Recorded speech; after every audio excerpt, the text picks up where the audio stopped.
तथा पुत्रस्य नवावास्तुर्तुष्याद फलम श्रिया, इस नारी को संतान नहीं हुई। एक दिन यह सुदेहा किसी के घर में गई।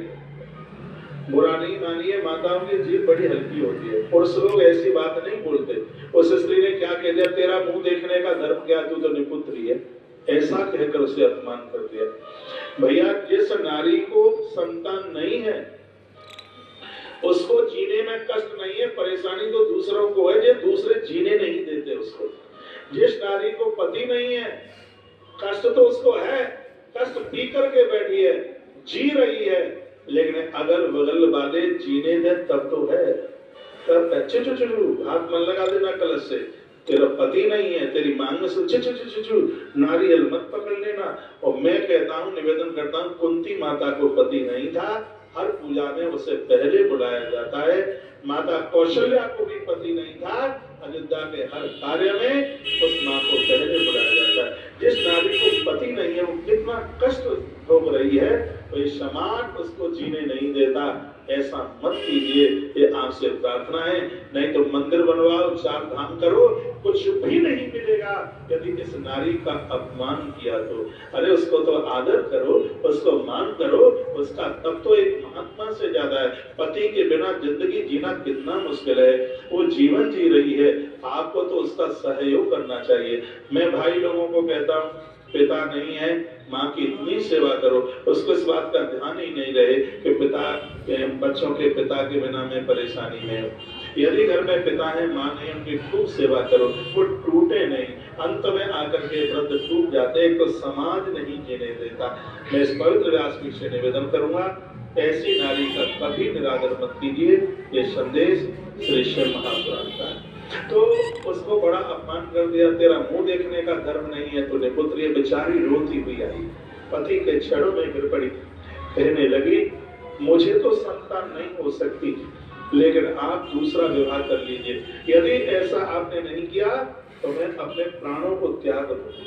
समझाया पति ने, सुधर्मा ने समझाया, महादेव ही हमारे सब कुछ है, हमारे भाग्य में नहीं है संतान। वो नहीं मानी, सिरादे वो नहीं मानी और अपने पियर पिता के पास चली गई। इसकी छोटी बहन का नाम था कुसुमा।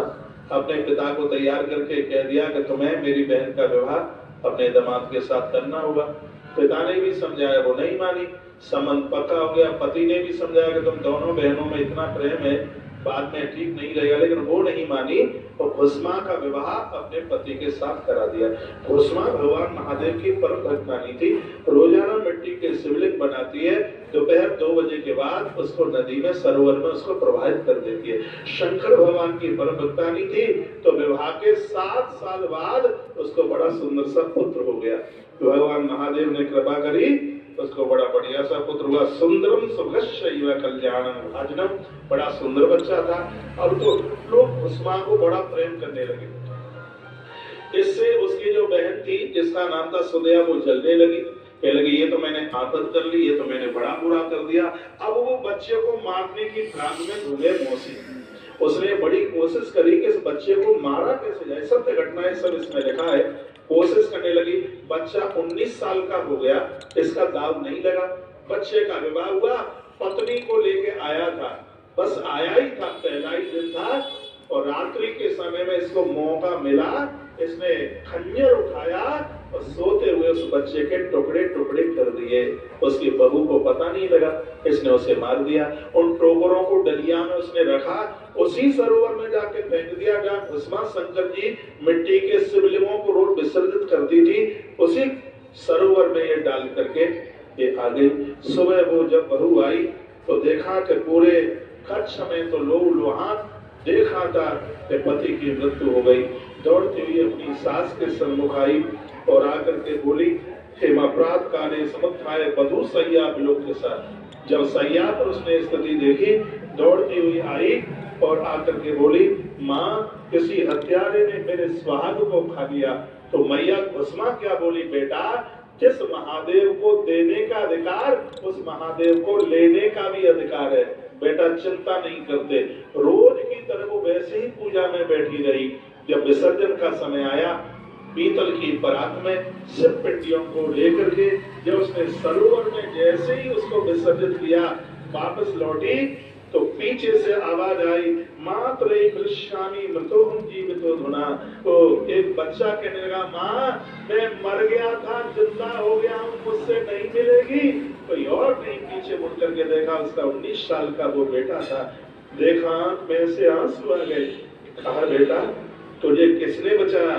तब पुण्यात महादेवा कृपया शंकर सवई, हे माँ मुझे जीवन देने वाले भगवान महादेव। मैया जब खड्ग चला रही थी, खंजर चला रही थी, हर प्रहार को भगवान भोलेनाथ अपने हाथों के ऊपर झेल रहे थे। खुशमा रो पड़ी, खुशमा की आंख से आंसुओं की धारा उस कुंड में गिरी और उन्हें अश्रुओं में से शीघ्र ही भगवान महादेव प्रकट हो गए, शंकर प्रकट हो गए। भोलेनाथ ने खुशमा को अपने अंक में लिया, कहा, बेटी तू मेरी पुत्री है, मैं तेरे ऊपर अति प्रसन्न हूँ। इतना बड़ा कष्ट आने पर भी तूने इस पूजा को नहीं छोड़ा, तुझसे लोगों को बहुत कुछ सीखने को मिलेगा। तू मुझसे मांग ले, तुझे क्या चाहिए? उसने रो रो करके कहा, भगवान यदि आप मेरे ऊपर प्रसन्न है तो मेरी मांग इतनी सी है, सुबह आप मेरी लेने में है और उसने इस बच्चे को मारा है, उसको नर हत्या का पाप जरूर लगा है। यदि आप मेरी पूजा से प्रसन्न हैं तो मेरी बहन के इस अपराध को क्षमा कर दीजिए, ये मेरी आपसे मांग है। भोलेनाथ ने कहा, बेटी ऐसा ही होगा, और कुछ मांग लो। तब रो पड़ी खुशमा। खुशमा ने कहा, प्रभु कलयुग में लोगों की उम्र बहुत कम है, आप मेरे ऊपर प्रसन्न हैं तो ये मांगे दे दीजिए। जो भी कोई माता पिता आपका दर्शन करें, उनके बच्चों की उम्र दिन दूनी रात्रि चौगुनी के रूप में बढ़ा देना, ये आपसे हमारी मांग है। अपने बच्चों के लिए घुश्मेश्वर भगवान का जो भी कोई दर्शन करते हैं भैया, उनके बच्चों की आयु बहुत लंबी होती है। भोलेनाथ ने कहा, बेटी और नाम तो मुझे भक्तों ने दिए, ये नाम मैं देता हूँ। तेरा नाम है खुशमा, मुझे तेरे नाम से जाना जाएगा। देवता प्रकट हो गए, ब्रह्मा जी प्रकट हुए, कहा ये रही खुशमा और ये रहे ईश्वर, दोनों को जोड़ के नाम बनता है घुश्मेश्वर। नाम हुआ भगवान घुश्मेश्वर। बोलिए घुश्मेश्वर नाथ भगवान की जय हो। तो जो भी इन 12 ज्योतिर्लिंगों की कथा